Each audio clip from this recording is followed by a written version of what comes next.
എനിക്ക് മുന്നേ ഉള്ള ഒരു കാര്യമാണ് എനിക്ക് പറയാനുള്ളത്. ഗൈസ്, അതെന്താണെന്ന് വെച്ച് കഴിഞ്ഞാൽ ഈ സെൽഫ് ലവ് എന്നുള്ളത് എൻ്റെയൊക്കെ മനസ്സിലായി, നമ്മൾക്ക് എന്തെങ്കിലും ഒരു ഇൻസെക്യൂരിറ്റി ഉണ്ടെങ്കിൽ നമ്മൾ അതിനെ എന്ത് ചെയ്യണം, ഹൈഡ് ചെയ്യണം, അല്ലെങ്കിൽ അതിനെ ഓവർകം ചെയ്യാൻ വേണ്ടി നമ്മൾ എന്തെങ്കിലുമൊക്കെ ഇങ്ങനെ ചെയ്ത് കൂട്ടിക്കൊണ്ടേയിരിക്കണം എന്നുള്ളതായിരുന്നു. ആൻഡ് അതങ്ങനെയല്ല.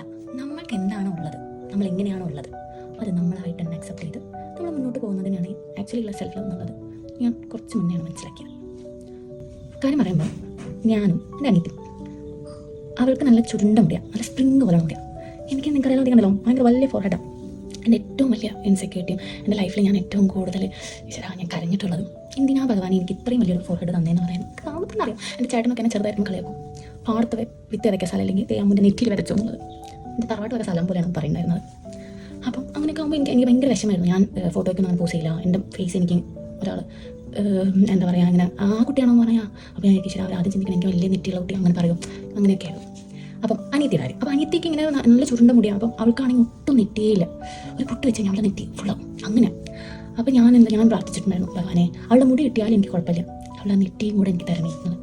പക്ഷേ ഇത് അവളോട് ചോദിച്ചപ്പോൾ അവൾ പറഞ്ഞത്, എനിക്ക് ചുരുണ്ട മുടി ഭയങ്കര വിഷമമാണ്, എനിക്ക് ഇഷ്ടമല്ല, തേനീച്ച കൂട് പോലെയാന്ന് പറഞ്ഞിട്ട് എല്ലാവരും കളിയാക്കും, എനിക്ക് ഒട്ടും ഇഷ്ടമല്ല, ഞാൻ അത് സ്ട്രൈറ്റൻ ചെയ്യണം, പക്ഷേ അതിന് ഇട്ടാൽ സമ്മതിക്കുന്നില്ല, പൈസ അടച്ചു, അങ്ങനെ കുറേ കാര്യങ്ങൾ പറഞ്ഞിട്ട് അവളിരിക്കുക. അപ്പോൾ അവൾ പറഞ്ഞു, എനിക്ക് നിന്റെ നെറ്റ് കിട്ടിയാലും കുഴപ്പമില്ല, എനിക്ക് നിൻ്റെ പോലത്തെ മുടി മതി. എനിക്ക് അത്യാവശ്യം കുറച്ച് മുടി ഉണ്ടായിരുന്നു, ഞാൻ വെട്ടി കളഞ്ഞതാണ്. അതിപ്പോൾ അമ്മ കേൾക്കുമ്പോൾ അമ്മ പറയും നിങ്ങൾക്ക് നിൻ്റെ കുഴപ്പമായിരുന്നു അതൊക്കെ. അപ്പോൾ അങ്ങനെയായിരുന്നു. അപ്പോഴാണ് ഞാൻ റിയലൈസ് ചെയ്തത്, ഓരോരുത്തർക്കും ഓരോരോ കാര്യത്തിൽ ഇൻസെക്യൂരിറ്റീസ് ഉണ്ട്. നമ്മളത് എന്താ എങ്ങനെയാണെന്നൊക്കെ മനസ്സിലാക്കിയിട്ട് നമ്മൾ വേണം എന്ത് ചെയ്യാനായിട്ട്, അതിനെ അക്സെപ്റ്റ് ചെയ്യാനായിട്ട്. കുറേ കാലം ഞാൻ എന്ത് ചെയ്തെന്ന് പറഞ്ഞാൽ കുറേ ബാങ്ക്സ് ഒക്കെ വെട്ടിയിട്ടു. ഒരു എൻ്റെ അപ്പം നെറ്റിയൊക്കെ ഒന്നും കുറയില്ല, നമുക്ക് തന്നെ കണ്ടാൽ അറിയാം ഇതെന്ത് ചെയ്തിട്ടും എന്താവൂല, ഇത് നേരാവൂല അല്ലേ. അപ്പോൾ ഞാൻ ആദ്യമൊക്കെ കുറേ ബാങ്ക്സ് ഒക്കെ വെട്ടിയിട്ടു. എന്താണ് ഞാൻ എന്തൊക്കെയോ അത് ഞാൻ ചെയ്തു കൂട്ടി. പക്ഷെ പിന്നെ എനിക്ക് മനസ്സിലായി ആ സത്യം, ഞാൻ എന്ത് ചെയ്തിട്ടും പാരമ്പര്യമായിട്ട് കിട്ടിയിട്ടുള്ള ഈ ഒരു നെറ്റി ഇതൊന്നും ചെയ്യാൻ പറ്റില്ല എന്നുള്ളത്. സോ ഞാൻ എന്ത് ചെയ്തു, ഓട്ടെ, ഇതാണ് എൻ്റെ രൂപം, ലൈക്ക് ഇതാണ് ഞാനിതിനെ ഹൈഡ് ചെയ്യാൻ നോക്കും തോറും ഞാൻ കൂടുതൽ കോംപ്ലിക്കേറ്റഡ് ആവുക, ഞാൻ കൂടുതൽ സ്ട്രെസ് ആവുകയാണ് ചെയ്യണത്. സോ ഞാൻ എന്ത് ചെയ്തു, ഞാനിതാണ് കണ്ടില്ലേ, ഞാൻ ഇങ്ങനെയാണ്, എനിക്ക് എന്നെ ഭയങ്കര ഇഷ്ടം. ആൻഡ് അങ്ങോട്ട് ഞാൻ ഒരിക്കലും ഇങ്ങനെ പൊക്കി കെട്ടാനൊന്നും ഞാൻ ചെയ്യുന്നുണ്ടായിരുന്നില്ല. എൻ്റെ അമ്മയൊക്കെ പറയും, എന്തിനാണ് അമ്മ നീ ഇങ്ങനെ കെട്ടണേ, അല്ലാണ്ട് തന്നെ കണ്ടില്ലേ നെറ്റി കൂടും നോക്കെ. പക്ഷേ ഞാൻ പിന്നെ മനസ്സിലാക്കി, എനിക്ക് അങ്ങനെ കെട്ടാനൊക്കെ ഭയങ്കര ഇഷ്ടം. പിന്നെ ഞാൻ ഇങ്ങനെയൊക്കെ കെട്ടാൻ തുടങ്ങി. ഇപ്പം എന്താ നെറ്റി കൂടി, ഇപ്പം എന്താ കുഴപ്പം, എനിക്കൊരു കുഴപ്പമില്ല. പിന്നെ ഞാൻ കുറച്ചുകൂടി കോൺഫിഡൻ്റ്, ഞാൻ ആ സംഭവം ഞാൻ അക്സെപ്റ്റ് ചെയ്തപ്പോൾ, ലൈക്ക് ഇതാണ് ഞാനിത് അക്സെപ്റ്റ് ചെയ്തപ്പോൾ എനിക്ക് കുറേ കാര്യങ്ങൾ എനിക്ക് കോൺഫിഡൻ്റ് ആയി. ഞാൻ ഒരാളുടെ അടുത്ത് നേരെ നോക്കി സംസാരിക്കും, ഞാൻ ഫോട്ടോയ്ക്ക് നിൽക്കാനായിക്കോട്ടെ, എനിക്ക് കുറേ നല്ല ഫോട്ടോസൊക്കെ ഞാൻ എടുക്കാനായിട്ട് തുടങ്ങി. ആൻഡ് എനിക്ക് തന്നെ കുറേ ചേഞ്ചസ് വന്നു. സോ ഇങ്ങനെയാണ് നമ്മൾ എന്തൊരു കാര്യം ചെയ്യുമ്പോഴും നമ്മൾ എങ്ങനെയാണോ ആ രീതിയിൽ നമ്മൾ അക്സെപ്റ്റ് ചെയ്യാം. അപ്പോൾ നമുക്ക് കുറേ സ്ട്രെസ്സും നമ്മളുടെ കുറേ കോംപ്ലിക്കേഷൻസും ഒക്കെ കുറയും. എല്ലാവരും ഓരോരോ രീതിയിൽ യൂണിക്കാണ്, എല്ലാവർക്കും അവരുടേതായ ഇൻസെക്യൂരിറ്റീസ് ഉണ്ട്, നല്ല കാര്യങ്ങളുണ്ട്, ഒക്കെ ഉണ്ട്. സോ നമ്മളായിട്ട് നിന്ന് നമ്മളെ ഇഷ്ടപ്പെടാനായിട്ട് തുടങ്ങിക്കഴിഞ്ഞാൽ കുറേ കാര്യങ്ങൾ ഓക്കെ. And that's it. നമുക്കിനി ലിപ്സ്റ്റിക് ഇടാം. Lip liner. മാർസിൻ്റെ ഒരു ലിപ് ലൈനറാണ്. ഞാൻ സാധാരണ ഇതെനിക്ക് ചേരണ പോലെ ഉണ്ടോ എന്ന് എനിക്കറിഞ്ഞോളൂ. ഞാൻ മേടിച്ച് വെച്ചിട്ട് കുറേ ആയി. ആൻഡ് ഇങ്ങനെയൊക്കെ അല്ലേ, ഇങ്ങനെ തോന്നും, ഇതിട്ടതുപോലെ അറിയണ്ടോ, എനിക്കൊരു ന്യൂഡ് പിങ്ക് ഷെയ്ഡാണല്ലേ.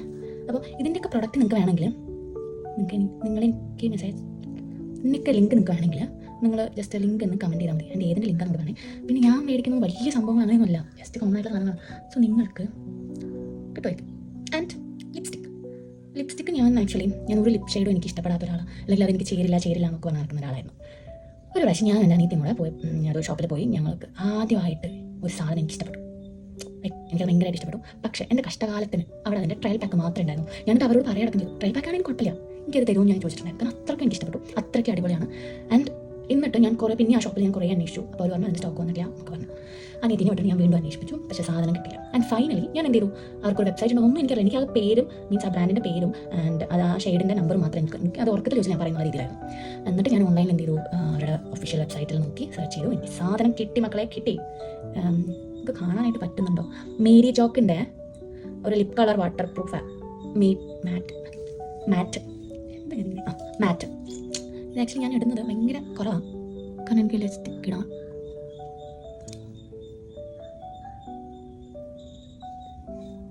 എനിക്ക് ലിപ്സ്റ്റിക് ഇടാൻ ഭയങ്കര മടിയാണ് ഗൈസ്. ആൻഡ് ഇത് നല്ലൊരു ഷെയ്ഡാണ് കേട്ടോ. എൻ്റെ പോലെയുള്ള സ്കിൻ ടോണുകൾക്കൊക്കെ ഇത് ബെസ്റ്റാണ്. മേരി ജോക്കിൻ്റെ എനിക്ക് കുറച്ചും കൂടി ഡാർക്കായിട്ട് ഇടാം, പക്ഷെ എൻ്റെ അച്ഛന് അത്രയ്ക്ക് കൂടെ ഇഷ്ടമില്ലാത്തതുകൊണ്ട് നല്ലതാണ് കേട്ടോ.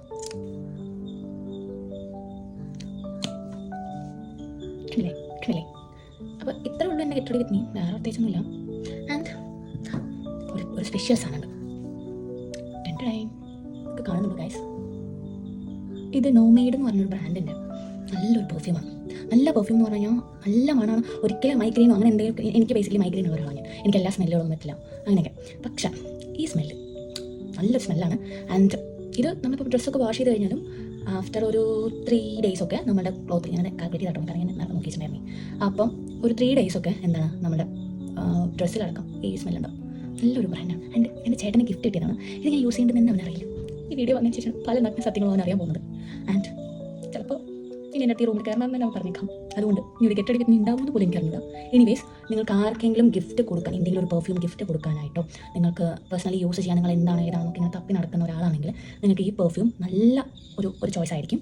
ആൻഡ് ഇതിൻ്റെ സ്മെല്ലെന്ന് പറയുന്നതും ഒരു സ്പൈസസിൻ്റെ ഒക്കെ ലൈക്ക് നല്ല ഗൈസ്, എന്തുകൊണ്ട് ഉണ്ടാക്കിയിരിക്കണമെന്നാണ് ഞാൻ ആലോചിക്കണം. നല്ല പെർഫ്യൂമാണ് കേട്ടോ, അത്യാവശ്യം നല്ല വിലയുണ്ട്. ഇത്ര പറ്റി ഫ്രണ്ട്ലി അല്ല, അതുകൊണ്ടാണ് ഞാൻ വേണ്ടി മോഷ്ടിച്ചിട്ട് ഞാൻ ചെയ്യണത്. പിന്നെ ആരുടെയെങ്കിലൊക്കെ ആവുമ്പോൾ നമുക്ക് ചെറിയ കാര്യമായിരിക്കാം. ഞാൻ പെർഫ്യൂം ഒന്നും യൂസ് ചെയ്യുന്ന ഒരാളൊന്നുമല്ല. സോ ഇതൊക്കെ നല്ല സ്മെല്ലുള്ള ഒരു പെർഫ്യൂമാണ്. ആൻഡ് ഇത് ആർക്കെങ്കിലും വേണമെങ്കിൽ, കാണുന്നുണ്ടല്ലോ ഗായ്സ്, ഇത് ആർക്കെങ്കിലും വേണമെങ്കിൽ എന്താണ് ലിങ്കിന്ന് എനിക്ക് കമൻറ്റ് ചെയ്തില്ല, എൻ്റെ ചേട്ടൻ കമൻറ്റ് ചെയ്യാം, അവൻ പറഞ്ഞുതരും. എന്നിട്ട് സഹിച്ചതിനും നിങ്ങൾക്ക് എല്ലാവർക്കും എൻ്റെ നന്ദി, എൻ്റെ കൂട്ടുകായി എൻ്റെ എല്ലാം. Okay, thank you.